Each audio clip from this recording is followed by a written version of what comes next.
আমাকে জিজ্ঞেস করলো যে তোর আচরণ এরকম কেন? একটু পা বাড়াইলাম, পিছন থেকে আমাকে আক্রমণ। রিস্কায় যায় আবার অ্যাটাক করছে আমার উপর।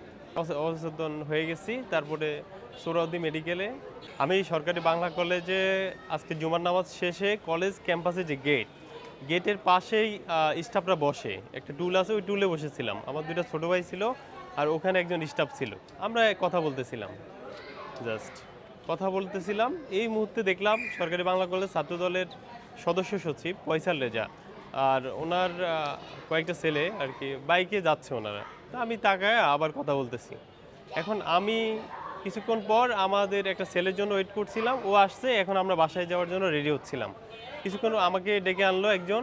ডেকে আনার পরে উনি আমাকে জিজ্ঞেস করলো যে তোর আচরণ এরকম কেন? বলছি ভাইয়া আমি তো ওরকম কোনো আচরণ করি নাই। এটার পরে বললে যে আচরণ ঠিক কর, বাসায় যা। আমি একটু সামনে মনে হয় একটু পা বাড়াইলাম, পিছন থেকে আমাকে আক্রমণ। ১ম এ বুকে লাথি মারলো, তারপর কানের এখানে থাপ্পড় মারলো, এরপর মাথায় প্রচণ্ড আঘাত করছে, ঘুষি দিছে।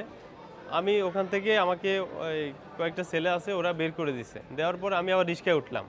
রিস্কায় যায় আবার অ্যাটাক করছে আমার উপর। এরপর আমার অচেতন হয়ে গেছি। তারপরে সোহরাওয়ার্দী মেডিকেলে যাই। ওখানে যাওয়ার পর চিকিৎসক ১ম এ আমাকে সিটি স্ক্যান দেয় আর হচ্ছে কানের জন্য ইএনটিতে রেফার করে। সেখানে যাই আমি। কান থেকে রক্ত বের করছিল, জমাট বেঁধে গেছে। তারপর সিটি স্ক্যান করানো হয়েছে, আগামীকাল রিপোর্ট দিবে।